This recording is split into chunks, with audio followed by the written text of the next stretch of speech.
আব্দুল্লাহ ইবনে মুবারক রাহিমাহুল্লাহ অনেক বড় একজন তাবী ছিলেন। ওই সময়কার সবচেয়ে বড় মুহাদ্দিস, সবচেয়ে বড় আলেম ছিলেন আব্দুল্লাহ ইবনে মুবারক রাহমাতুল্লাহি আলাইহি। উনি এত বড় একজন আলেম ছিলেন, তারপরে ছিলেন আবার তাবী। হাদিসের মধ্যে আল্লাহর নবী বলেন, খায়রুল কুরুনি করনি সুম্মাল্লাযীনা ইয়ালুনাহুম সুম্মাল্লাযীনা ইয়ালুনাহুম। সবচাইতে উত্তম যুগ হলো, নবীজি বলেন, আমার যুগ, তারপরে হলো সাহাবাদের যুগ, তারপরে হলো তাবিদের যুগ। বলেন সুবহানাল্লাহ। সর্বশ্রেষ্ঠ যুগ কোনটা বলেন? রাসূল করিম সাল্লাল্লাহু আলাইহি ওয়াসাল্লামের সময়, জামানা, তারপরে হলো সাহাবায়ে কেরামদের জামানা, তারপরে তাবিদের জামানা। আল্লাহর নবী এই তিন সময়ের কথা বলেছেন। আব্দুল্লাহ ইবনে মুবারক রাহিমাহুল্লাহ তিনি ছিলেন একজন তাবী। উনি ইন্তেকাল করলেন, দুনিয়া থেকে বিদায় হয়ে গেলেন। ওনার একজন শাগরেদ স্বপ্নের ভিতরে দেখতে পেলেন না আব্দুল্লাহ ইবনে মুবারক রাহমাতুল্লাহি আলাইহি। ডাক দিয়ে বললেন, শায়েখ, আপনি তো দুনিয়া থেকে বিদায় হয়ে চলে গিয়েছেন, আমি জানতে চাই আল্লাহ রাব্বুল আলামিন আপনার সাথে কেমন ব্যবহার করেছে। হযরতে আব্দুল্লাহ ইবনে মুবারক রাহমাতুল্লাহি আলাইহি ডাক দিয়ে বলে, ও আমার শাগরেদ, আমি তো দুনিয়া থেকে চলে এসেছি, আল্লাহ তাআলা আমার সাথে অনেক ভালো আচরণ করেছে, আল্লাহ তাআলা আমাকে জান্নাতের নাজ নেয়ামত দান করেছেন। বলেন সুবহানাল্লাহ। কিন্তু শাগরেদ, আমাকে আল্লাহ তাআলা এত নাজ নিয়ামত, এত মর্যাদা বৃদ্ধি করে দিয়েছেন, কিন্তু আমার একজন প্রতিবেশী ছিল কামার, আমার বাড়ির পাশেই ছিল সেই কামারের বাড়ি। আল্লাহ রাব্বুল আলামিন আমাকে যতটুকু না মর্যাদা দিয়েছেন, আমার থেকেও হাজার কোটি গুণ বেশি মর্যাদা দিয়েছেন ওই কামারকে। বলেন সুবহানাল্লাহ। এই কথা শোনার পরে শাগরেদ আশ্চর্য হয়ে গেল। জামানার সবচেয়ে বড় আলেম, সবচেয়ে বড় বুজুর্গ, সবচেয়ে বড় ফকিহ আব্দুল্লাহ ইবনে মুবারক রাহমাতুল্লাহি আলাইহি, উনি বলতেছেন, আল্লাহ তাআলা আমাকেও নাজ নেয়ামত দিয়েছেন, কিন্তু আমার চাইতেও বেশি আমার বাড়ির পাশের প্রতিবেশী আমারকে আল্লাহ তাআলা বেশি মর্যাদা দিয়েছে। কারণটা কি? শাগরেদের অন্তরের ভিতরে ঢেউ শুরু হয়ে গেল। কারণটা কি? কি এমন আমল সে করেছে?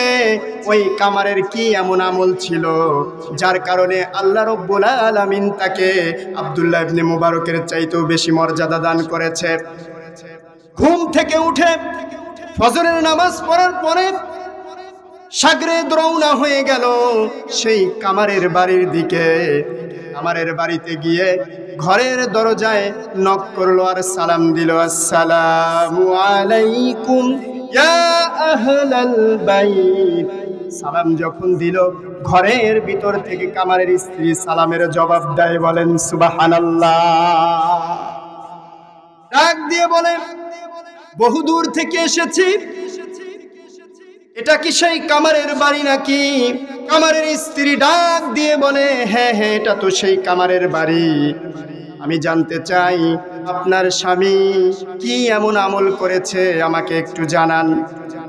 কামারের স্ত্রী চোখের পানি ছেড়ে দিয়ে ডাক দিয়ে বলে, আমার স্বামী ছিল একজন দিনমজুর, সাধারণ একজন কামার।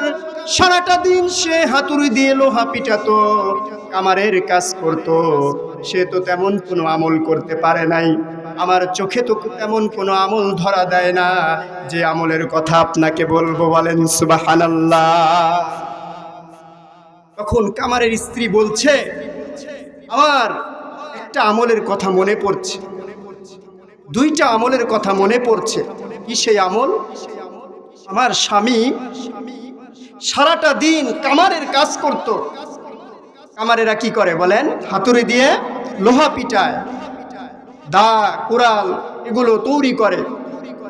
আমার স্বামী হাতুড়ি দিয়ে লোহায় যখন পিটুনি দিত, দা, কোন্তা, খড়িল বা কুড়াল বানানোর জন্য, আমার স্বামী হাতুড়ি দ্বারা লোহার ভিতরে পিটুনি দিত।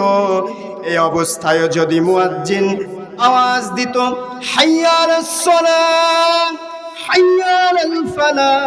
মুয়াজ্জিন যদি আজান দিত, আমার স্বামী হাতুড়ি দিয়ে লোহায় আয় পিটনি দিত না, হাতুড়িটা জমিনের মধ্যে ফেলে মসজিদে নামাজ পড়ার জন্য চলে যেত। বলেন সুবহানাল্লাহ। এই একটা আমল পাওয়া যায়। আমার স্বামীকে দেখতাম উনি হাতুড়ি দিয়ে লোহা পিটাতো। এই অবস্থায় যদি মসজিদে মুয়াজ্জিন আজান দিত, আমার স্বামী আর হাতুড়ি দিয়ে একটা পেটুনও দিত না, হাতুড়ি যদি মাথার উপরেও থাকতো জমিনে ফেলে সে মসজিদে চলে যেত, রবের পায়ে সেজদা দিত। চিল্লায় বলেন আল্লাহু আকবার।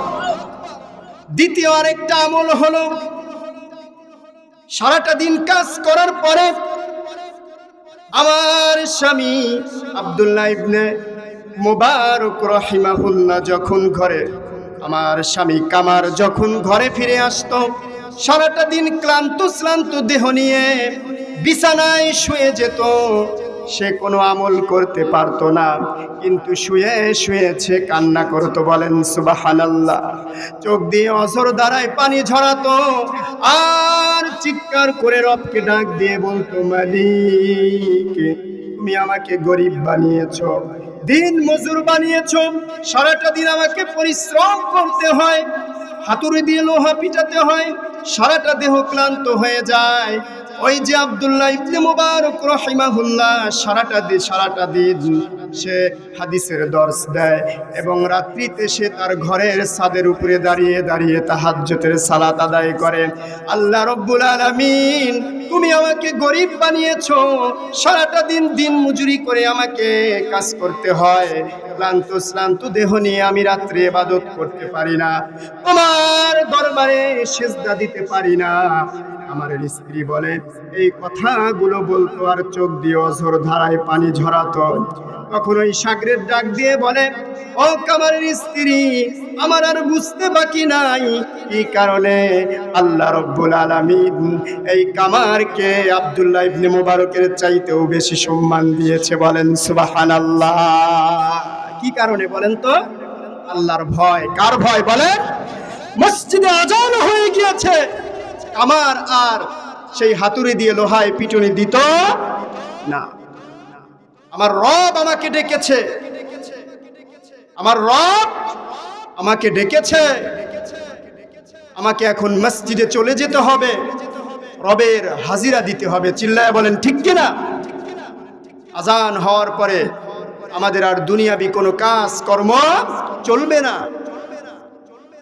যেই মালিক, যেই রব আমাকে আপনাকে রিজিক দিচ্ছেন, আমার আপনার সৃষ্টিকর্তা পালনকর্তা, যিনি রিজিক দিচ্ছেন, যার খাচ্ছি, আর হুকুম মানার দরকার আছে না নাই? বলেন। নামাজ এটা কার হুকুম বলেন? আল্লাহর হুকুম। কোরআনের ভিতরে প্রায় 82 জায়গায় আল্লাহ তাআলা এই নামাজের আদেশ দিয়েছেন। সুবহানাল্লাহ পড়েন। আকিমুস সালাহ, নামাজ কায়েম করো। হাদিসের মধ্যে নবীজি সাল্লাল্লাহু আলাইহি ওয়াসাল্লাম বলেন, as-salatu ইমাদুদ্দিন, নামাজ হলো দিনের খুঁটি, নামাজ হলো দিনের স্তম্ভ। ফামান আকামাহা, যেই ব্যক্তি নামাজ আদায় করলো সে দিনকে প্রতিষ্ঠা করলো। বলেন সুবহানাল্লাহ। ওয়ামান তারাকাহা, আর যেই ব্যক্তি নামাজ পড়লো না, নামাজকে ত্যাগ করলো, নামাজ নষ্ট করে ফেললো, সে শুধু নিজেই ধ্বংস হলো না, ফাকাদ হাদামাদ্দিন, সে দিনকে ধ্বংস করলো। নাউজুবিল্লাহ পড়েন। নামাজ